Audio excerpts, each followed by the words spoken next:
Hello, I'm the Pink Phantom, and this is my podcast. Join me as I delve into the world of games and gaming, and especially old school RPGs. Together, let's voyage into the astral realm and check out my phantom thoughts. In this episode, I've got a call in from Joe of the Hindsightless podcast. I also have some thoughts on how you assign XP and how that can be used to direct a campaign, whether on purpose or inadvertently.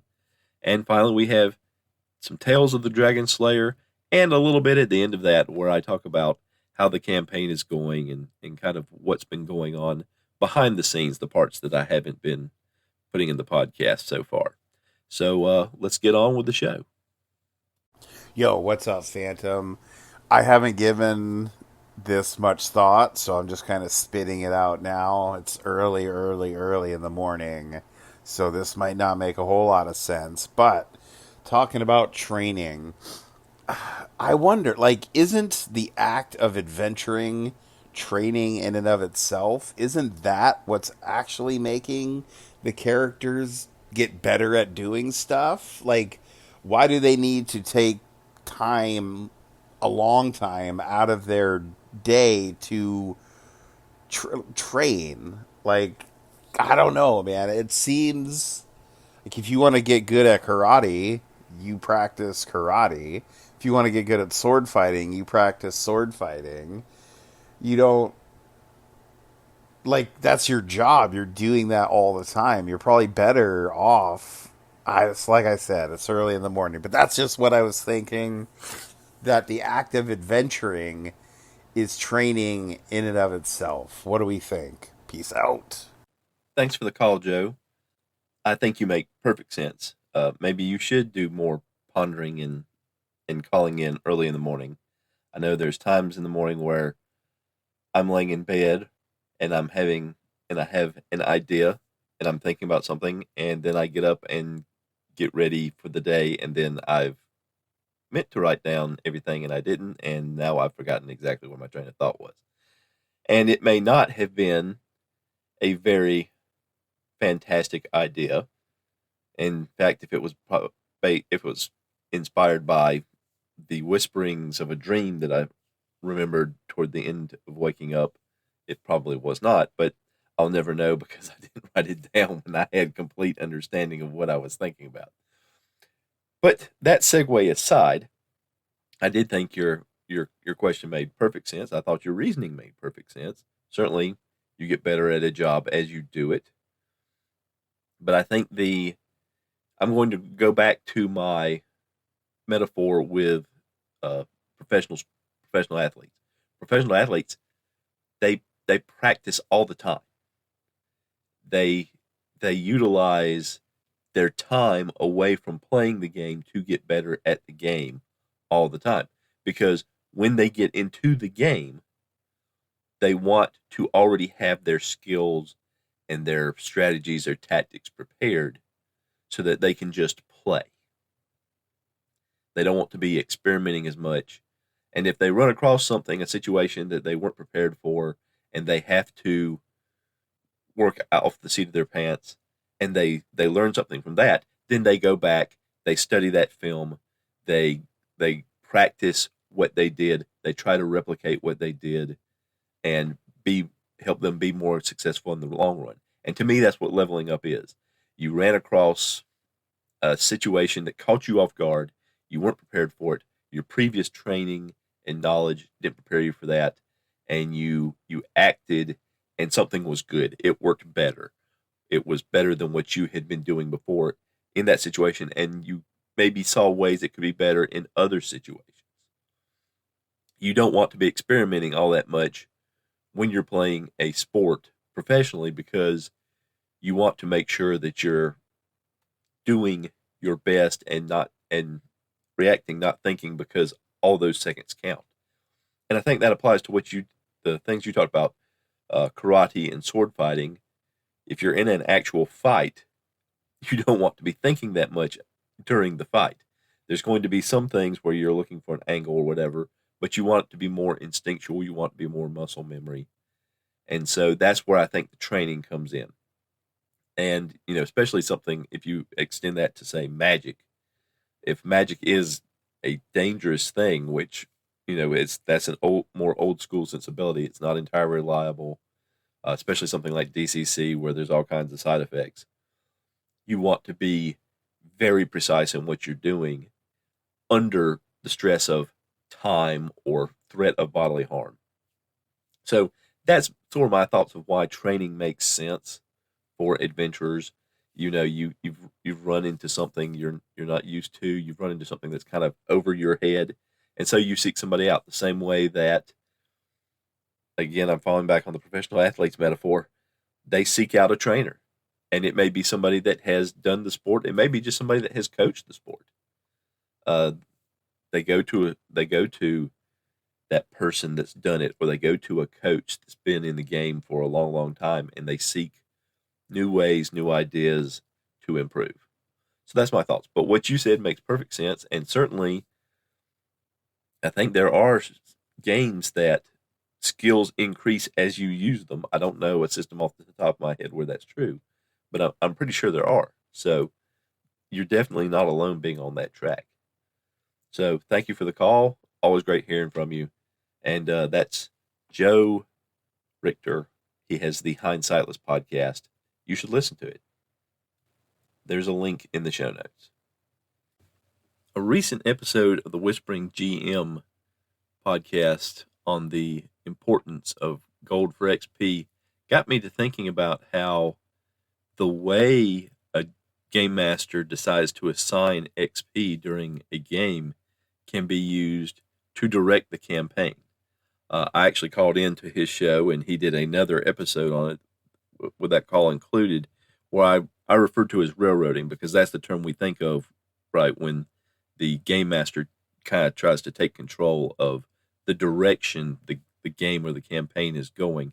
It's really not a railroad when you're doing it with XP, because it's not like there is a definite ending in sight, but more a style of play, an option of play that you want to uh, accentuate, as it were. You want that to be the way you earn more. So gold for XP is you want players looking for gold, but this could also be a type of milestone XP. If you're doing some sort of a mystery, finding clues and talking to people, you could assign milestone XP for that. Or if you just want people to show up for your game, milestone XP for showing up for the session. I know that the Tell the Manticore podcast, the characters in that podcast level up on sort of a milestone basis. After those characters are featured in a certain number of episodes, they level up, which makes sense for a podcast because you're doing it. It's an episodic thing, and even if you don't have a definite storyline in mind, even if you're doing it with some vague sense of the world and making directions and doing dice rolls and things to randomize it, you still need kind of that forward movement.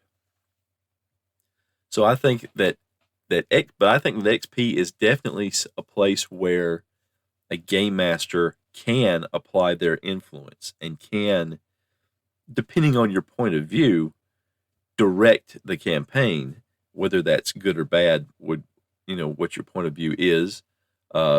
Exploration in his response podcast, the Whispering GM talked about how in a campaign called Kalmata that he had participated in, run by Jason of the Random Screed podcast and Hobbs and Friends, that XP was assigned to exploring hexes. You explored the hexes and you got XP.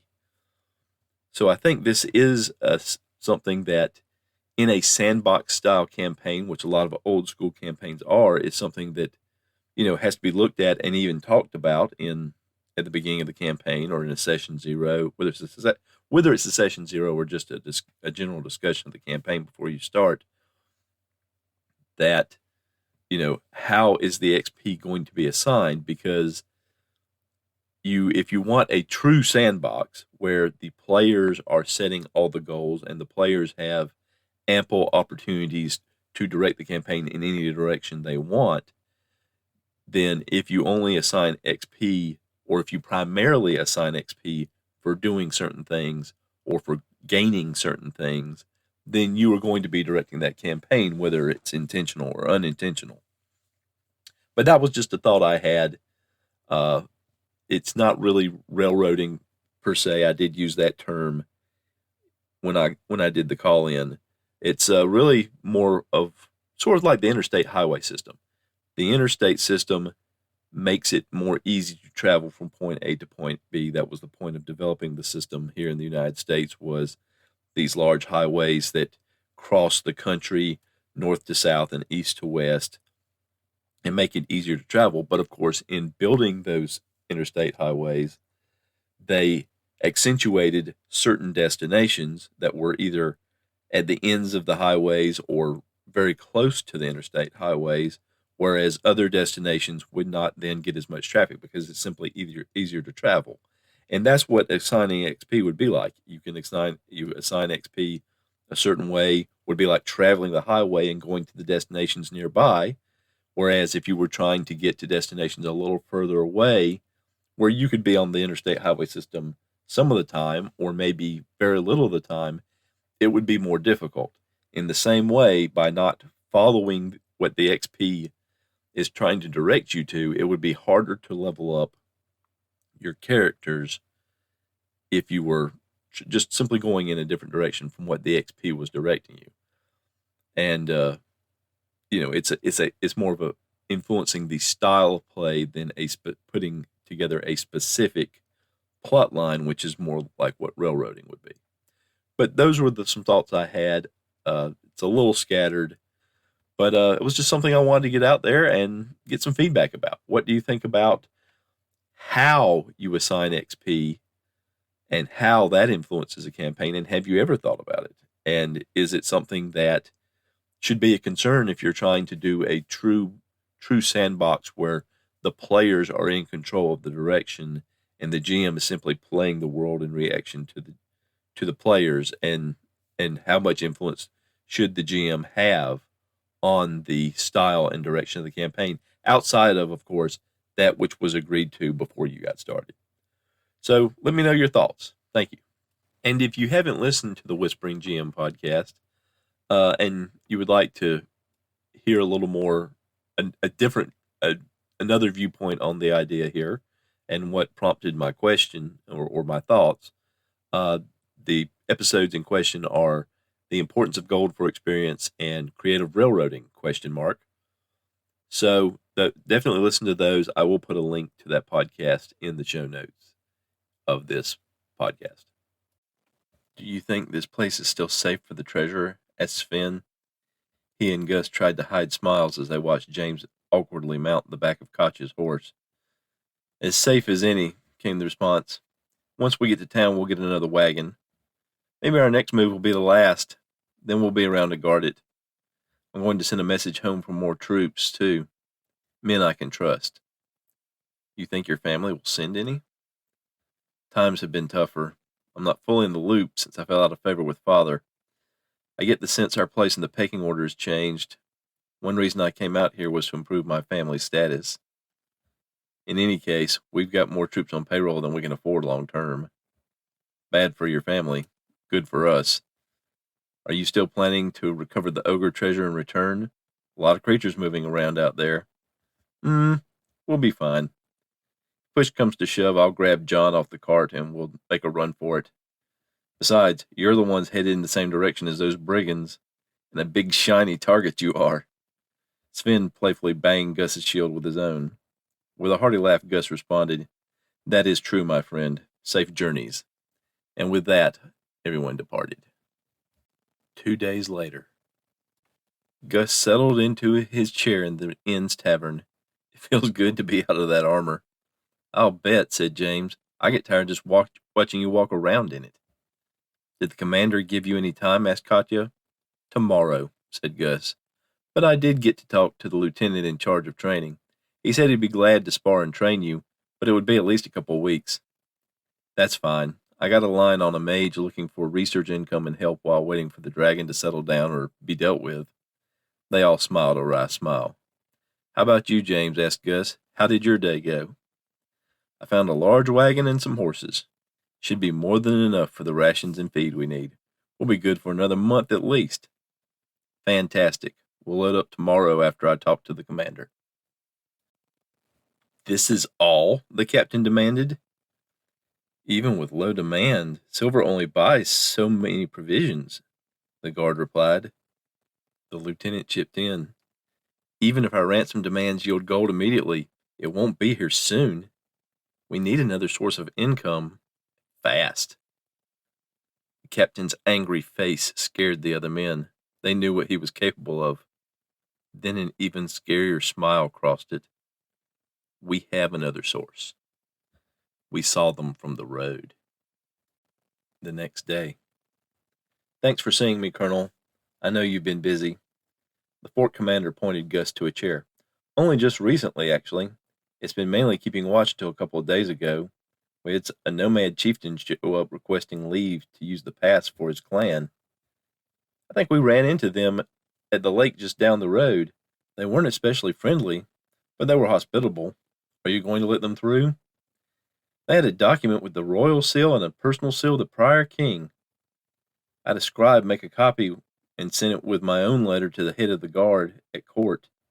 A writer just went with it with several other letters to some of the noble families in the capital, and apparently a messenger's bag of coins. One of the letters and the gold were mine. I sent home for more men. Hunting the dragon turning out to be tougher than those orcs and ogres, eh? I heard you collected bounties on them." The colonel chuckled. "Probably harder still since it seems the dragon's gone to ground." Sir Gus looked to the closed door, then leaned forward while opening the backpack he carried.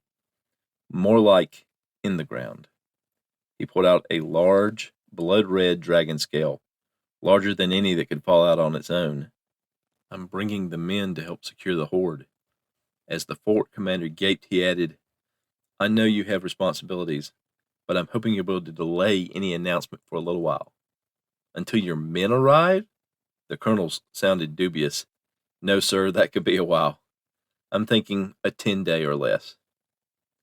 "I don't think I can keep the king waiting that long. Just give me a couple of days for the court. Just keep it quiet here for a while longer." "Okay, that I can do." The colonel got up and grabbed a bottle of amber liquid and two glasses. "But that doesn't keep us from celebrating here." Gus accepted the glass with a smile. I'm going to finish up here with a little sort of state of the Tales of the Dragon Slayers campaign I've been working with. I know lately it's just been more a lot of just, I guess, story time, so to speak. This is just the direction the campaign has been going recently. There haven't been a lot of, well, there have been some battles, but they've been fairly one-sided. And after the one-sided battle, I was like, it's kind of like the idea of, you know, rolling dice. You want to roll dice when they matter. You want to put rolling dice on the podcast when they have a bigger influence. There hasn't been quite as much of that lately in the campaign. It's been more just working out, you know, what the different factions that you're seeing on the board as random encounters bring up some encounters. What are they doing? Why are they doing it? How are they moving around? Where have they been? Where are they going? And that has actually led, as you've heard from this last little group of segments, that there's a battle between the brigands and the nomads who have both been kind of working their way up the mountain toward the fort for different reasons at about the same time that a portion of the party is going in that direction. And so, this was something that could potentially affect the party. So it was something I had to sort of follow along with and see where are they coming from, where are they going, what are their motivations. And it has resulted in a large battle, actually. About 140 to a side, including some spellcasters and some spells. And it's something that I did, in fact, play out over several days. And I didn't record it because I knew with that many people, it was going to take a while. I did run it in AD&D. I didn't try to boil it down to a mass combat system. Maybe I should have. It was very interesting. It was a lot of fun. I had to put together some some reference materials for the different parts of the different factions, because they had different groups with different types of weaponry and such, and just kind of work out what kind of plans would they have, if they had more time, if they had less time, that kind of thing. And I am going to do a breakdown of how the battle went, hopefully for the next episode. I think for the next episode I should have it put together. I've got a lot of it written up. I don't want it to be as much just speaking off the cuff like I am doing now. So there hasn't been as much, dice rolling content, I guess, on the air. I know I've heard a couple of podcasters that are doing actual plays talking about they don't feel it's really they're doing an actual play podcast if they're not rolling dice at some point during the episode. But they have also had some episodes where hasn't been a lot of dice rolling, so I don't feel bad about it. It's just the way my brain works, I guess, is working out the forwards and backwards. And if there doesn't need to be a dice roll, if it's pretty obvious to me at least, then there's not going to be a dice roll. I don't think of rolling dice just for the sake of rolling dice. I think it makes a great randomizer for a solo campaign, and of course, uncertain things like, can they accomplish a task, and of course combat. And I honestly thought we would probably be doing more of that to this point. There's anybody else here besides me, that I would be doing more of that to this point, because the characters would be back into the dungeon / keep that they've kind of adopted to try to clean out as a home base, since there's some secret passages in it where they feel they can hide that treasure in, because they're going to have to clear the rest of it out at some point, and to secure it from keeping another group of brigands from coming up the road and using it as a temporary resting spot. And so that was part of the idea of Sir Gus sending home for some forces to help secure the area. So hopefully there will be more dice rolling actually on podcast in the future. But I think it's working out well for me it is anyway. So I hope other people are enjoying it. Some of the people who have chimed in have said they've kind of enjoyed it and enjoyed the way I've kind of worked things through. And hopefully there'll be more for that as well. Just working things out, finding the different corner cases and working out some procedures for doing that. But if you've listened this far, I thank you for listening. Thank you for listening. If you ever listen to any part of the show, I always appreciate it. There's several ways to give me feedback. You're going to be hearing them right here at the end again. And thank you. I think that's going to be it. And that's it for this episode of Phantom Thoughts. I love feedback. If you would like to comment, there's lots of different ways for you to do it. First, you can go to podcasters.spotify.com/pod/show/Phantom Thoughts and leave a voice message. Or you can send an email or attach a voice message to an email and send it to phantomthoughtspodcast@gmail.com. You can call into my Google Voice line at 864-209-1441. You can send me a message on SpeakPipe at www.speakpipe.com/Phantom Thoughts. You can also contact me on Discord. I am the Pink Phantom number 9782. So please let me hear from you. Thank you for listening and have a good day. Links to contact information and topics covered in this podcast can be found in the show notes. The opening music for this episode was Strength of the Titans, and the closing music is Late Night Radio, both by Kevin MacLeod at Incompetech.com, licensed under Creative Commons by Attribution 4.0 license. Goodbye.